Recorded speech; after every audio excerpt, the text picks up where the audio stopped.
کوئٹہ یا پشاور یا چمن یا لنڈی کوتل کی باتیں نہیں کر رہا. یہ افغان تو آپ کو پاک پتن میں بھی نظر آئے, اور یہ تلمبا میں بھی نظر آئے, اور یہ نواب شاہ میں بھی نظر آئے, اور یہ پاکستان کے کونے کونے میں نظر آئے, اور ان کو کاروبار بھی کرنے دیا. اب یہ تو تھا ہمارا بطور مسلمان بھائی چارہ ان کے ساتھ, اور ان کا وطن سیٹل ہو گیا. اب دیکھیے جب یہ کارزئی صاحب تھے اور وہ دوسرا جو اشرف غنی تھا, اس زمانے میں انڈیا کے ساتھ ان کا گاٹھ جوڑ ہو گیا,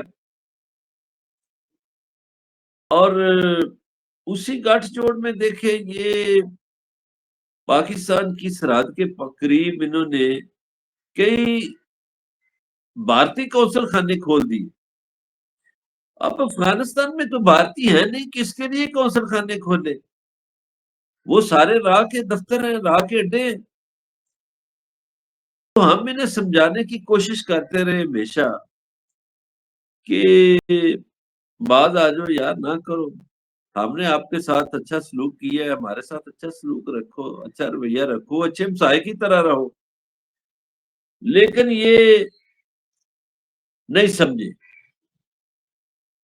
اب وہ جو اجیت کمار دوول نے جو خطاب کیا تھا راہ کے افسران سے, وہ آپ نے بھی سنا ہے اور لوگوں نے بھی سنا ہے.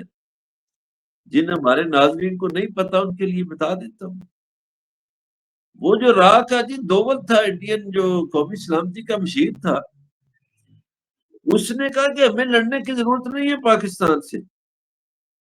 ہم جو دہشت گرد 50,000 کا ہے اس کو 1.5 لاکھ میں خرید لیں, جو 1.5 لاکھ کا ہے اس کو 3 لاکھ میں خرید لیں, ہم پیسہ لگائیں گے, ہماری لڑائی یہ افغانی مجاہدین لڑیں گے, یہ دہشت گرد لڑیں گے.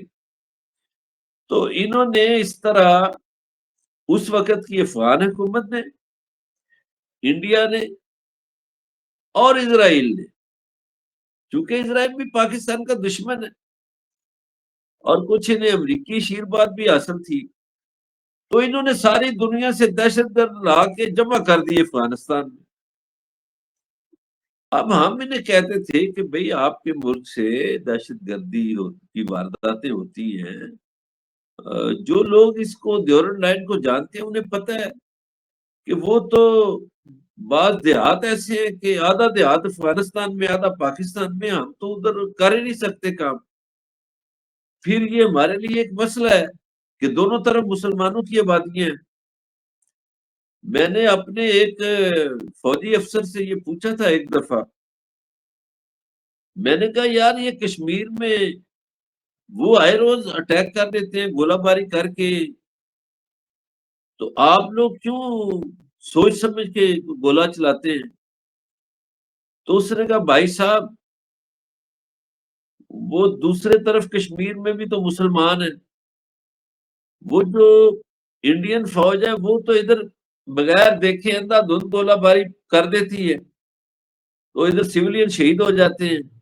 لیکن ہمیں تو اپنے ان بھائیوں کو بھی بہنوں کو بچانا ہے جو مقبوضہ کشمیر میں ہیں, وہ مسلمان ہیں. تو ہم اس لیے سوچ سمجھ کے صرف ٹارگیٹڈ جو ہے گولہ وہ پھینکتے ہیں. تو یہی صورتحال ہماری یہی تاثر, یہی جذبہ تو ہم نے افغانستان میں بھی کل ضرب الحق کے آپریشن میں دکھایا ہے کہ نہ صرف سولین کو بچایا بلکہ ان کا جھنڈا بھی جو ہے بڑے احترام سے اتارا ہے. جی جی, میں یہی گزارش کر رہا ہوں کہ ہمارے لیے یہ مسئلہ ہے.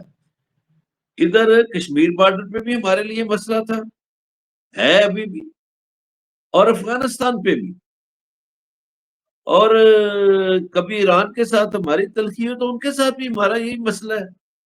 ہم مسلمان ہیں, ہمارا پرابلم ہے, کیا کریں کہ دوسری طرف بھی مسلمان ہیں تو ہمیں دیکھ کے ٹارگیٹڈ آپریشن کرنا پڑتا ہے. دنیا جو ہے ہم احساس کرتے ہیں, ہم مسلمان ہیں, وہ بھی مسلمان ہیں, وہ کیوں نہیں اس چیز کا احساس کرتے جبکہ کل یہ احساس تھا, ان میں بھی تھا, وہ غیور بھی تھے, وہ اپنے محب الوطن بھی تھے, پاکستان کی اور مسلمانوں کی ہمدردی بھی رکھتے ہیں، آج تو وہ کرائے کے قاتل بنے ہوئے ہیں۔ جی ہاں، ان کو پیسہ عزیز ہو گیا نا، وہ جو دوول کی فلسفی میں نے بیان کی ہے نا، تو وہ پیسے پہ مر گئے اور انہوں نے اپنے بھائیوں کا خون کر دیا۔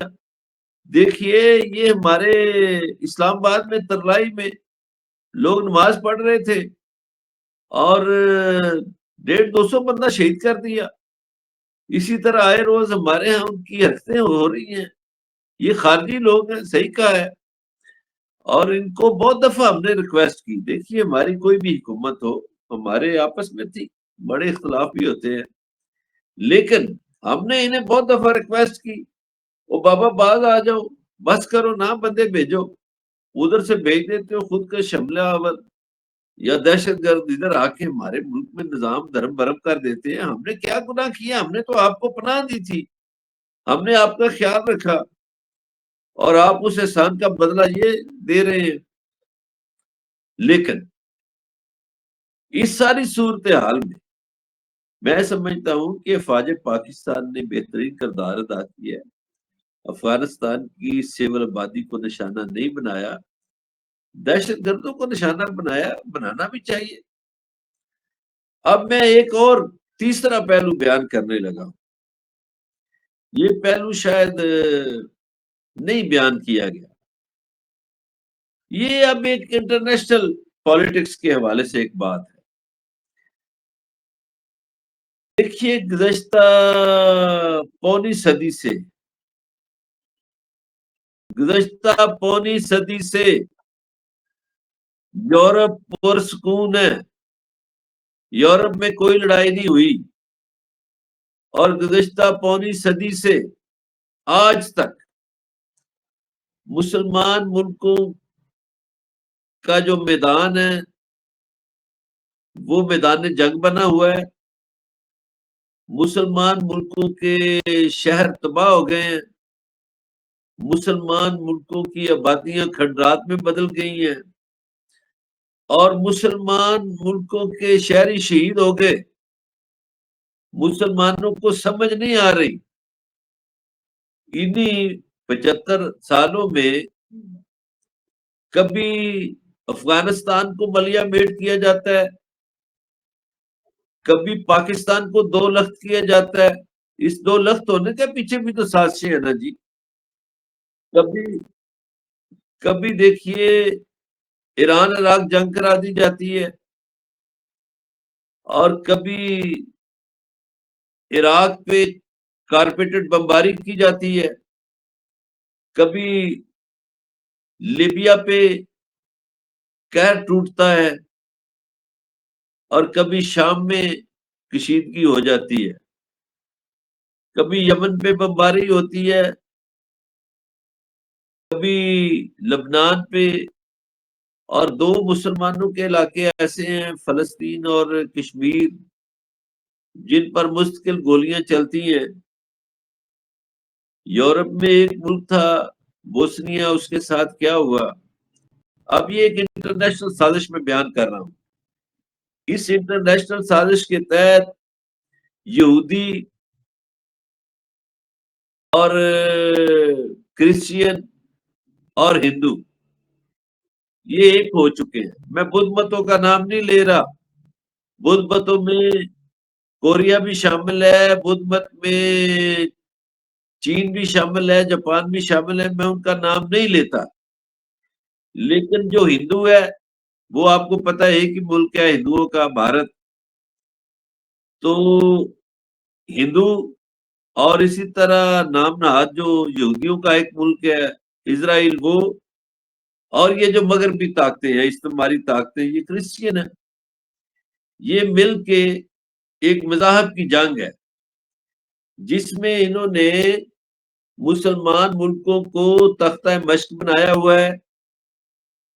یار یہ مسلمان ملکوں کے شہر تھے، شاہد صاحب بڑے خوبصورت شہر تھے، کابل بڑا خوبصورت شہر تھا، بیروت بڑا خوبصورت شہر تھا، بغداد بڑا خوبصورت شہر تھا، کراچی بڑا خوبصورت شہر تھا، یہ مسلمان شہر تھے، قاہرہ اور پھر ایران کے 2 شہر جو ہیں، تہران بڑا خوبصورت تھا، اور اصفہان کے بارے میں تو دیکھیے 7ویں صدی میں فرانس کے جو شاعر ادیب تھے وہ کہتے تھے اصفہان نصف جہان۔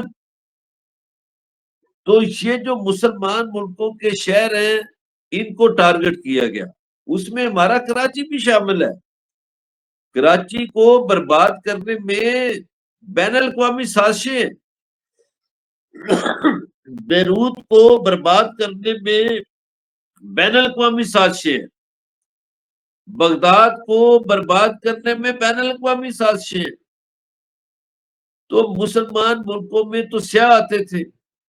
لیکن مذہب یہ اللہ ایک صاحب اس میں سازش اعلیٰ کار ان سازشوں کے تو ہمارے اپنے ہی بن رہے ہیں، اپنے ہی ممالک کے جنوں کے نام لیے ہیں انہی کے لوگ بن رہے ہیں۔ آپ نے بہت اچھی بات کی، انہی میں سے نکلتے ہیں سازشی۔ اب مسئلہ یہ ہے کہ مسلمانوں میں 2 طرح کے گروہ ہیں۔ مائنڈ نہ کرے میری باتیں، میں حقیقت بیان کر تاریخ رہا ہے ہوں، جی، درد دل تاریخ کے ہے، ساتھ حقائق کر رہا ہوں۔ ہیں جہاں لوگوں کو دکھانے چاہیے۔ مسلمانوں میں 2 طرح کے گروہ ہیں۔ ایک گروہ جو ہے وہ حکومتیں کر رہا ہے، ان کے پاس وافر مقدار میں پیسہ ہے، وہ اپنی حکومتیں بچانے کے لیے مغربی طاقتوں کے تلوے چاٹتے ہیں، اور دوسری طرف ان کا مخالف گروہ ہے جو غریب گروہ ہے۔ غریب گروہ جو ہے وہ 10,000 روپیہ لیتا ہے اور خود کو حملہ کر دیتا ہے۔ اب یہ مسلمانوں کے ان 2 کمزوریوں سے مغربی طاقتیں فائدہ اٹھا رہی ہیں۔ کچھ حکمرانوں کو وہ جو تلوے چاٹتے ہیں انہیں کہتے ہیں اچھا بھی آرام سے بیٹھو، ابھی آپ کی طرف نہیں دیکھتے۔ اور جو تھوڑی سی ان میں سے کوئی بات کرتا ہے، امیر ملکوں میں سے بھی، جیسے قذافی نے بات کی تھی یا صدام حسین نے بات کی تھی، تو ان کو ناکوں چنے چبوا دیے، اور انہی ملکوں میں سے غریب جو خرید کے سازش کر لی گئی۔ تو اس ساری سازشوں کا جو محور و مرکز ہے وہ یہ ہے کہ مسلمان ملکوں کو کھنڈر بناؤ، مسلمانوں کو آپس میں لڑاؤ، مسلمانوں کا خون بہاؤ۔ میں آپ کے پروگرام کے توسط سے مسلمانوں سے گزارش کرتا ہوں، یار ہوش کے ناخن لو، آپ کو آپس میں لڑایا جا رہا ہے۔ اور میرے افغان بھائیوں، نہ پیسے پکڑو انڈیا سے اور نہ اسرائیل سے پیسے پکڑو، روٹی رزق کا مالک اللہ ہے۔ اسی طرح میں جو شام میں دہشت گرد ہیں ان سے کہتا ہوں کہ نہ امریکیوں سے اور دوسرے ملکوں سے پیسے پکڑو یار، آپ اپنے ملک برباد دیکھیے۔ جو ایک مسجد پہ حملہ ہوتا ہے تو میرے ملک کی مسجد تباہ ہوتی ہے نا جی۔ ایک کابل میں حملہ ہو دہشت گردی کا، کراچی میں ہو، بغداد میں ہو، بیروت میں ہو، تو وہ میرا بسیت مسلمان، میری ملکیت جو عمارتیں ہیں، میرا شہر جو ہے وہ برباد ہوا۔ ان کو یہ سمجھ نہیں آ رہی۔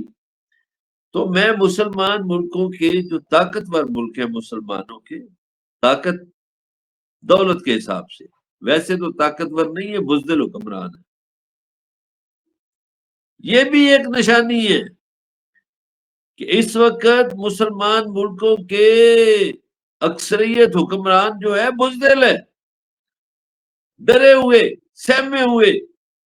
وہ سمجھتے ہیں امریکہ نے موت دینی ہے، ان کا خیال ہی نہیں کہ موت کا مالک کوئی اور ہے، اللہ زندگی کا صاحب، مالک کوئی اور ہے۔ مظہر اللہ صاحب، یہ ہمارے لیے بڑی اعزاز کی بات ہے کہ وہ جس سے لوگ ڈرتے ہیں، دنیا ڈر رہی ہے، جو سپر پاور ہے، جو سپر پاور کا صدر ہے، وہ اس سے دنیا ڈر رہی ہے، لیکن وہ تعریف جو ہے وہ ہماری فیلڈ مارشل صاحب کی کر رہے ہیں، وہ ہمارے وزیر اعظم کی تعریف کر رہے ہیں، اور ساتھ وہ کہہ رہے ہیں کہ جناب پاکستان افغان کے ساتھ جو کر رہا ہے وہ بالکل اچھا کر رہا ہے، میری حمایت اس کے ساتھ ہے اور میں مداخلت نہیں کروں گا؟ آپ کی بات بہت درست ہے، لیکن وہ ٹرمپ صاحب ڈنڈی بھی تو مارتا ہے نا جی۔ 3 دن پہلے اس نے کیا کہا کہ میں جنگ نہ رکواتا تو شہباز شریف مر جاتا، یہ بھی تو اسی نے کہا ہے نا۔ سو ہمیں آنکھیں کھول کے سارا، انڈیا کے حوالے سے بھی مار گیا ہے۔ دیکھیے ہمیں اپنی آنکھیں کھولنی چاہیے۔ دنیا میں جتنی بھی طاقتیں ہیں، وہ روس ہے، چین ہے، جاپان ہے، امریکہ ہے، برطانیہ ہے، جو بھی ہے، فرانس ہے، ہمارے لیے سب سے پہلے پاکستان ہے۔ پاکستان سے آگے کوئی چیز نہیں، تو ہمیں تو پاکستان کا سوچنا چاہیے۔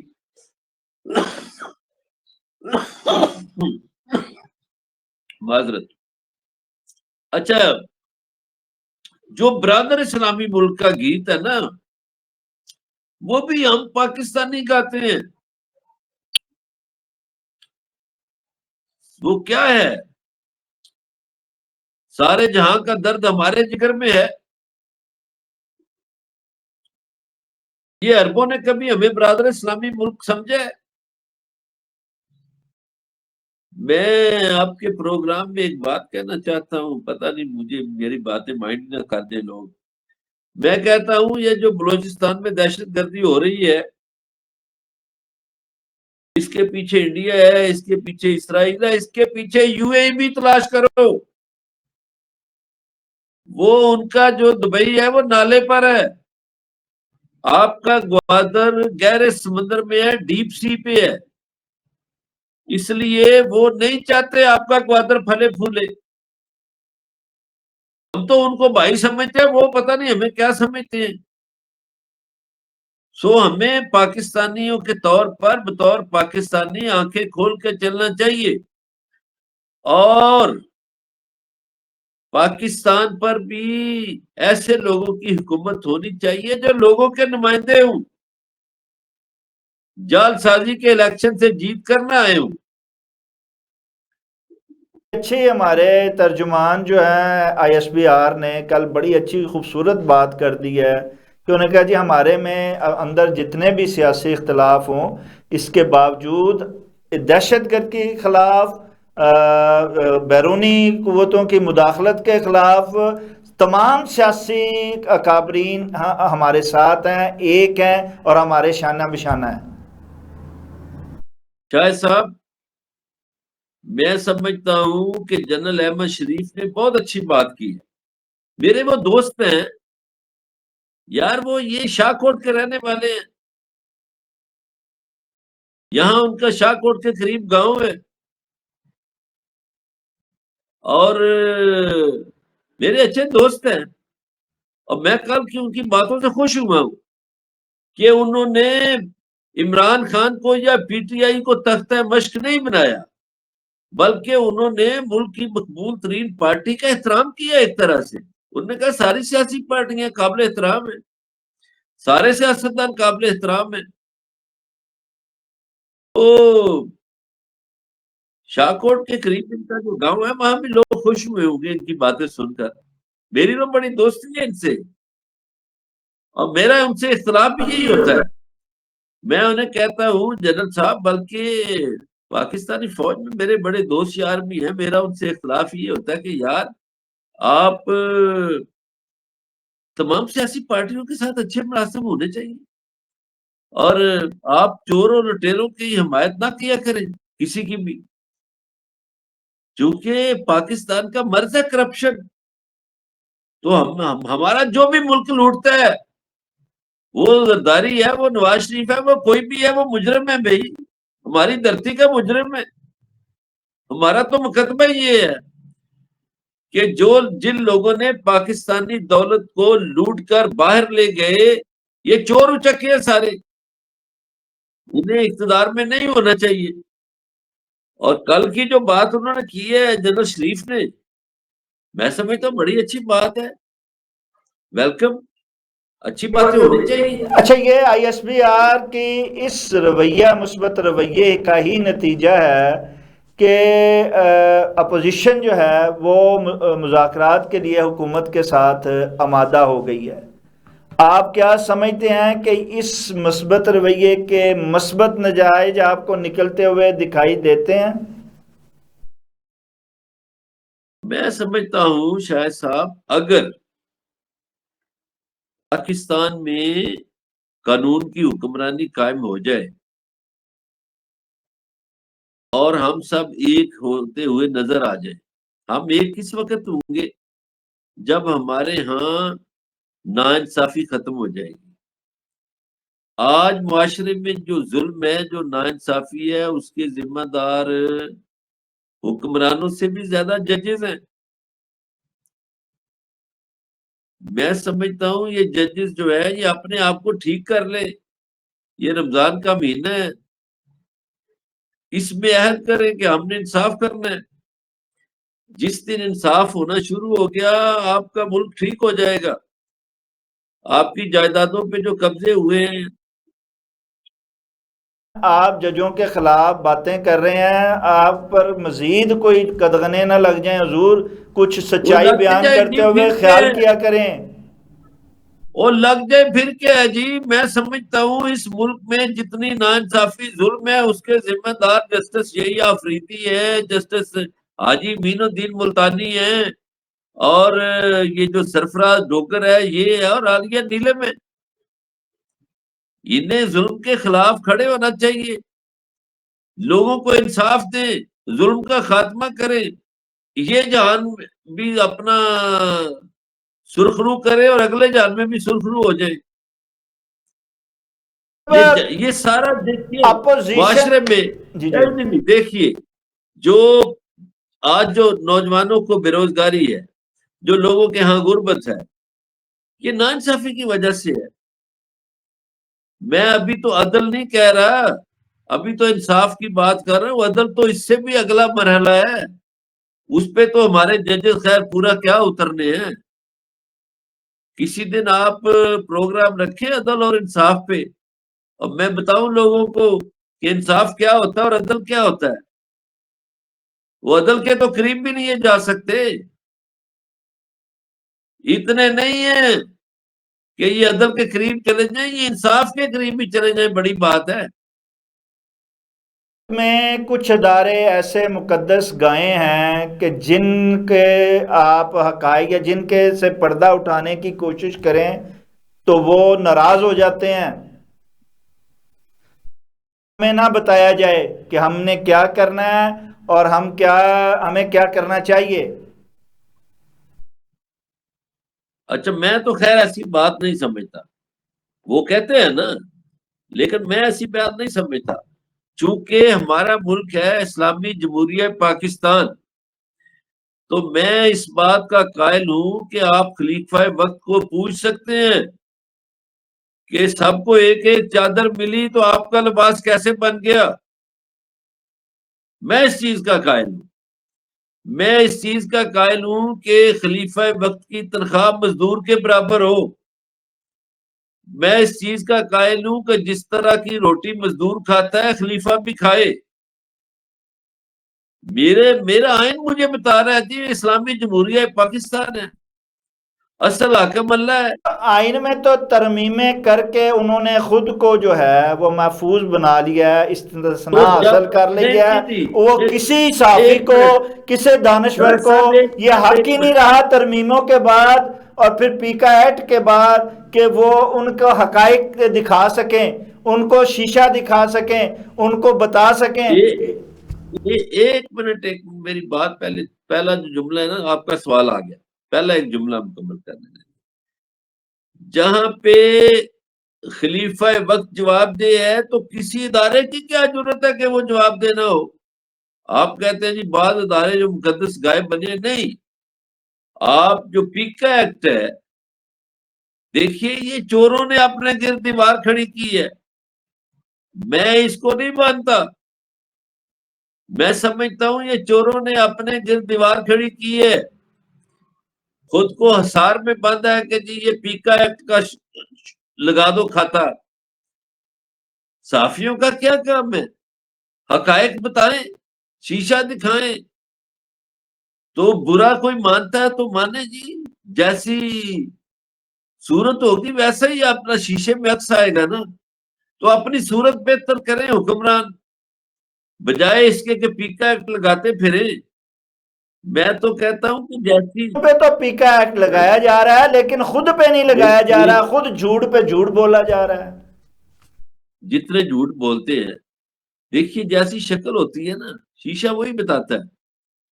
یہ ایک شعر مجھے یاد آ رہا ہے تو فیل ہوشیار پوری کا، میں نے ان کی زبانی سنا تھا کہ روبرو جب وہ آئینے کے ہوئے، روشنی روشنی سے ٹکرائی. اب دیکھیے نا، جس کی جو صورت ہوگی ویسی نظر آئے گی نا. یہ خود جھوٹے حکمران ہے.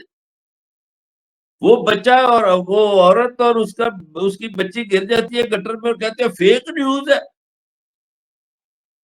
وہ جہاز آپ نے لے لیا 13 ارب کا تو آپ کہتے ہیں ہم نے پنجاب کی کوئی سروس بنا دی ایئر لائن. نہ اس کی کوئی درخواست، نہ اس کا کوئی این او سی، کچھ بھی نہیں. اور اب آپ بیوروکریٹس کو بھی گاڑیاں لے کے دے رہے ہیں 1 ارب اور 30 کروڑ کی، اور وزراء کے لیے بھی نئی گاڑیاں آ رہی ہیں، اور عظمہ بخاری اور مریم اورنگزیب کے لیے بھی جی بلٹ پروف گاڑیاں آ رہی ہیں. ایک طرف تو یہ گاڑیاں ہیں اور یہ شاہ خرچیاں ہیں، دوسری طرف جو رپورٹ آ رہی ہے وہ یہ ہے کہ پنجاب میں سب سے زیادہ غربت ہے، اور یہ جو حکومت ہے پنجاب کی وہ تاثر دے رہی ہے کہ دودھ اور شہر کی نہریں بہہ رہی ہیں، منصوبے پہ منصوبے بنائے جا رہے ہیں عوام کو ریلیف دینے کے لیے اور لائے جا رہے ہیں. پہلی بات یہ ہے کہ یہ ایک فرعونی عمل ہے کہ خود کو محفوظ کرو بلٹ پروف گاڑیوں میں، بڑی گاڑیوں میں، سیکیورٹی کے حصار میں، اور لوگوں کا کیا ہے. یہ ہو گیا ایک عمل. اب دوسری بات یہ ہے کہ یہ بات درست ہے کہ پنجاب میں سب سے زیادہ غربت ہے، پنجاب میں سب سے زیادہ بے روزگاری ہے، پنجاب میں سب سے زیادہ خودکشی کا رجحان ہے، اور پنجاب میں سب سے زیادہ ماورا عدالت قتل بھی ہو رہے ہیں. یہ بات بھی درست ہے.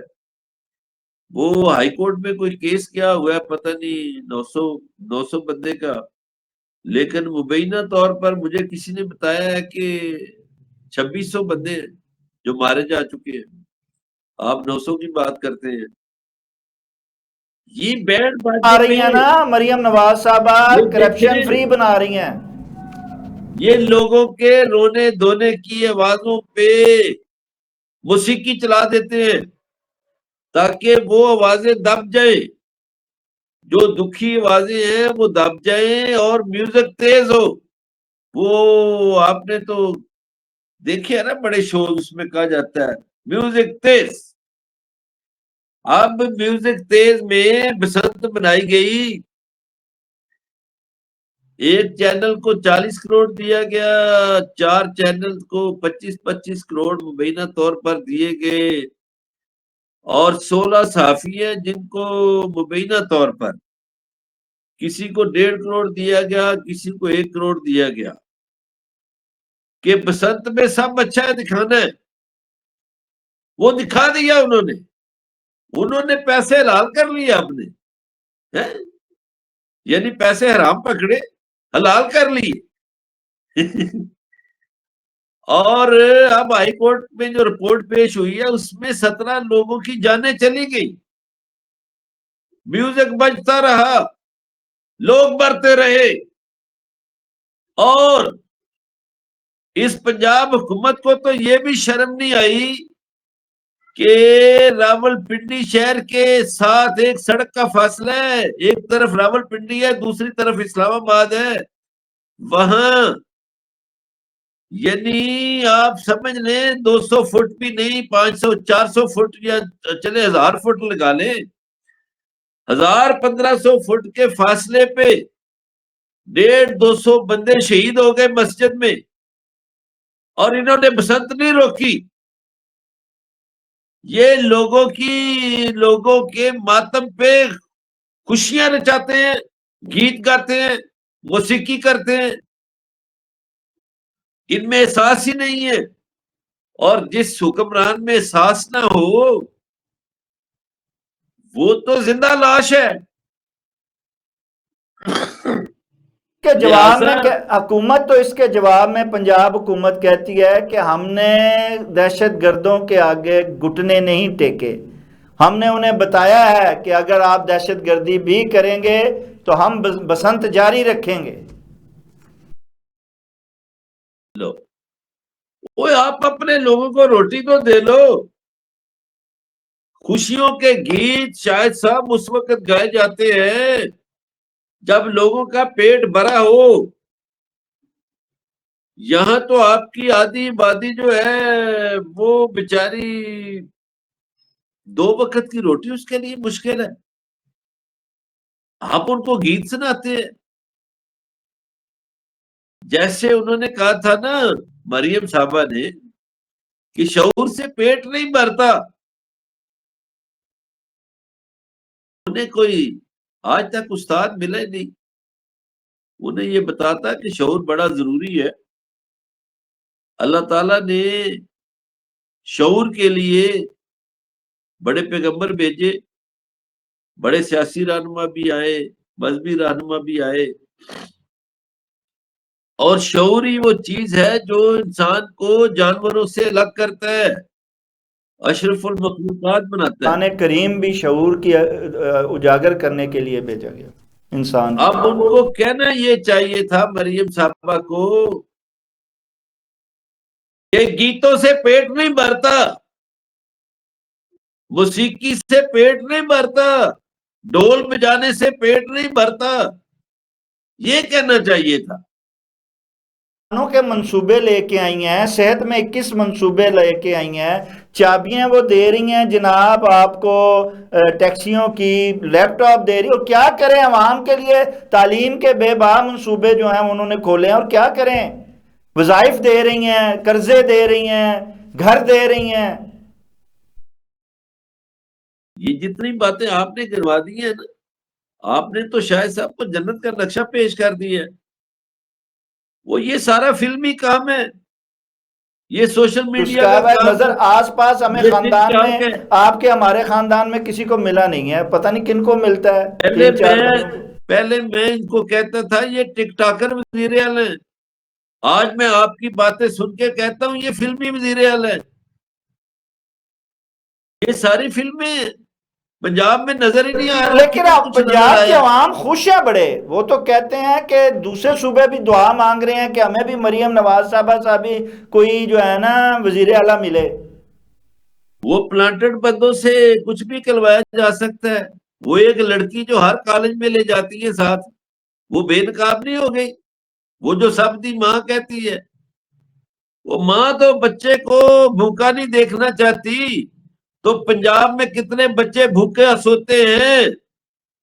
دیکھیے مولا علی علیہ السلام کا ایک فرمان ہے کہ اگر کسی بستی میں کوئی بندہ بھوکا سو گیا تو اس کا مطلب ہے اس کے حصے کی روٹی کوئی اور کھا گیا. تو آدھے پنجاب کو تو روٹی مل نہیں رہی، بابا کون کھا گیا ہے؟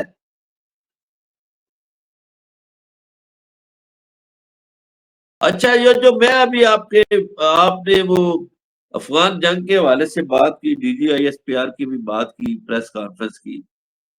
میں بتاتا ہوں، میں نام لیتا ہوں کہ پاکستان کے عسکری حلقوں میں، پاکستان کے فوجی حلقوں میں یہ تشویش ہے کہ گڈ گورننس نہیں ہے. نہ پنجاب میں گڈ گورننس ہے، نہ وفاق میں گڈ گورننس ہے. میں کہتا ہوں، چیلنج کرتا ہوں، گڈ کر گورننس دیا نہیں تو اس کے باوجود عوام پر یہ گڈ گورننس نہ ہونے کے باوجود ایسے حکمرانوں کو کیوں مسلط رکھا گیا ہے، اور کیوں عوام کو پھر ان سے چھٹکارا کیوں نہیں دلایا جاتا؟ آخری سوال. وہ یہ جانے والے ہیں، روزے شوزے رکھیں، عید کے بعد چلے جائیں گے. بہت تو جلدی ہے. ایک طرف تو عمران خان نہ ڈیل کر رہا ہے نہ ڈیل لے رہا ہے، دوسری طرف جو ہے یہ آپ کہہ رہے ہیں یہ چلے جائیں گے، تو پھر کون آئیں گے چلے اور کہاں سے آئیں گے؟ آپ نے آخری بات جو جی آپ نے آخری بات کرنی، میری بھی آخری بات سن لے. جی جی یہ چلے جائیں گے وہ آ رہا ہے، یہ ڈوب رہے ہیں وہ طلوع ہو رہا ہے، ٹھیک ہے، بالکل آ رہا ہے اور یہ ٹھیک. جا رہے ہیں. اس کا مطلب ڈیل اور ڈیل پھر ہو گئی ہے؟ میں ڈیل کی بات نہیں کر رہا، وہ حالات ایسے ہیں جی چودھری صاحب، گاڑی نہیں چل رہی، گاڑی رکی ہوئی ہے، 3 سال ہو گئے ہیں. وہ پوچھتا ہے بندہ کہ جی وہ کیڑا اسٹیشن ہے، انہوں نے کہا جی میاں چنو. وہ 3 سال بعد پوچھتا ہے، سال بعد پوچھتا ہے کیڑا اسٹیشن آیا، انہوں نے کہا میاں چنو. اب 3 سال بعد بھی میاں چنو ہے، گاڑی نہیں چل رہی. وہ بےچارے پریشان ہیں. جو اس وقت کا جو چیف جسٹس تھا، قاضی عدلیہ اور الیکشن کمیشن اور جو لائے، وہ پریشان ہے کہ بھئی جو دھاندلی وہ کی تھی نا، جنہوں نے راول پنڈی کے کمشنر جو تھے لیاقت چٹھا صاحب، انہوں نے کہا تھا نا، نہیں انہوں نے کہا تھا نا کہ چیف الیکشن کمشنر اور چیف جسٹس آف پاکستان کے کہنے پہ دھاندلی کی ہے. چلے ہم ان کی بات مان لیتے ہیں. تو اس دھاندلی کے باوجود جو چیف جسٹس آف پاکستان اور چیف الیکشن کمشنر کی مرضی سے کی گئی یا ان کے کہنے پر کی گئی، گاڑی میاں چنو سے آگے ہل ہی نہیں رہی. تو اس ملک میں سوچو بچار رکھنے والے لوگ بھی تو ہے نا، وہ کہتے ہیں یار گاڑی کو آگے چلاؤ کہ کھانے وال تک پہنچاؤ. وہ اتنا بڑا جنکشن ہے، پھر وہاں سے کسی اور طرف چلی جائے گی گاڑی. تو یہ گاڑی تو رکی ہوئی ہے. ہیں گاڑی چل نہیں رہی. تو مریم نواز صاحبہ کا کل کا ہی بیان ہے کہ انہوں نے کہا کہ گاڑی تو بہت آگے چلی گئی ہے لیکن وقت بڑا کم ہے، ہمیں 5 سال مدت اس گاڑی کو آگے لے جانے کے لیے کافی نہیں ہے. گاڑی آگے چلی گئی ہے، مسافر پیچھے رہ گئے تھے. سبحان اللہ. او بھائی یہ تو وہ ہے اس خاندان کی، یہ لڑکی ہے، عورت ہے، مریم نواز ہے، اب تو نانی ہوگی یار، میں نے ایسے کہہ دیا لڑکی کہ 50 سال ہو گئے حکمرانی کرتے ہوئے، اور پھر کہہ رہے ہیں کہ ہمیں اور موقع ایک ملا تو ہم یہ کر دیں گے. اور مریم کہہ رہی ہے کہ پتہ نہیں کون سے لوگ گھومتے کرتے رہے ادھر، پنجاب کے حالات ہی نہیں بدلے. وہ گھر میں پوچھے نا، تیرے ابا جی حکومت کرتے رہے نے، تیرے چاچا جی کرتے رہے نے. اب آپ باقی جو کوئی نقشہ کھینچ رہے ہیں وہ تو مریم صاحبہ کہتی ہیں کہ پتھر کے دور میں خیبر پختونخوا رہنے والے پنجاب کی ترقی کو دیکھیں اور سبق حاصل کریں. نہ خیبر پختونخوا میں دھاندلی ہوتی ہے اور نہ خیبر پختون، میں سمجھتا ہوں پاکستان پورے میں سب سے زیادہ باشعور سیاسی طور پر خیبر پختونخوا کے لوگ ہیں. ان کے میرٹ پہ، معیار پہ کوئی حکومت پوری نہ اترے، وہ اگلی دفعہ ووٹ نہیں دیتے. انہوں نے کس کس کو نہیں آزمایا؟ انہوں نے 2002 میں ایم ایم اے کو ووٹ دیا، ان کی حکومت بنائی. 2008 میں انہوں نے ایم ایم اے کو رد کر دیا اور مسترد کر کے اے این پی کو لائے. اور پھر 2013 کے الیکشن میں انہوں نے کہا اے این پی بھی کسے کم دی نہیں، اس کو بھی فارغ کر دیا. اور 2013 میں وہ پی ٹی آئی کو لے آئے، پھر 2018 میں، اب 2024 میں. تو خیبر پختونخوا کے لوگ نہیں ہیں، پٹواری نہیں ہیں وہ، اور نہ وہاں دھاندلی اس طرح ہوتی ہے جس طرح پنجاب میں ہوتی ہے. آپ کے مریم نواز صاحبہ، آپ کے والد محترم نے 1985 اور 88 میں مسلم لیگی گنڈے اے ایس آئی اور نائب تحصیلدار بنائے تھے، جو بعد میں کوئی ڈی ایس پی، کوئی ایس پی بن گیا، کوئی ڈی آئی جی تک پہنچ گیا، اسی طرح کوئی اے سی ڈی سی بن کے کمشنر تک بھی پہنچ گیا. آپ لوگوں نے سرکاری جال بچھایا، جس کی وجہ سے آپ دھاندلیاں کرتے رہے اور ابھی تک کر رہے ہیں. اب وہ سرکاری جال کی بجائے آپ نے ویڈیو کا جال بچھا دیا ہے. اب آپ کہتے ہیں شاہد ندیم چودھری ہمارے خلاف پروگرام کرے گا، ہمارے پاس ویڈیو ہے. مظہر برلاس بولے گا، ہمارے پاس ویڈیو ہے فلانا. اور یہ میں نے نہیں کہا، یہ مریم نواز نے خود انٹرویوز میں بتائی ہوئی ہیں باتیں کہ بڑے بڑے لوگوں کی ویڈیوز ہیں میرے پاس، بڑے بڑے خاص لوگوں کی ویڈیوز ہیں میرے پاس. تو اب وہ ویڈیو کا جال بچھا لیا. پہلے انتظامی جال بچھایا تھا، اب جعلی جال بچھا لیا. مظہر اللہ صاحب آپ کا بہت بہت شکریہ. ناظرین، جیسے کہ آپ نے سنا، اہل دانش ہو یا کوئی بھی سمجھدار ہو، وہ یہ بات بار بار دہرا رہا ہے کہ یہ جو تشہیر ہے، یہ جو دکھاوا ہے، یہ اب نہیں چلے گا. کوئی بھی حکومت ہو اگر نیک نیتی کے ساتھ کچھ کر رہی ہے تو بہت اچھی بات ہے، لیکن اس کے اثرات جو ہے وہ عوام میں دکھائی دینے چاہیے. جب تک آپ عملی طور پر کچھ نہیں کریں گے اور آپ سمجھیں گے کہ آپ دکھا کر، ورغلا کر، عوام کو بہلا کر جو ہے وہ معاملات کو آگے لے کے جا سکتے ہیں، میاں چنو سے خانے وال پہنچ سکتے ہیں، تو ایسا ممکن نہیں ہو پائے گا. ناظرین، اس کے ساتھ ہی پروگرام کا وقت ختم ہو جاتا ہے. اپنے میزبان شاہد ندیم احمد کو اجازت دیجیے. آپ کا، ہمارا، ہم سب کا اللہ نگہبان.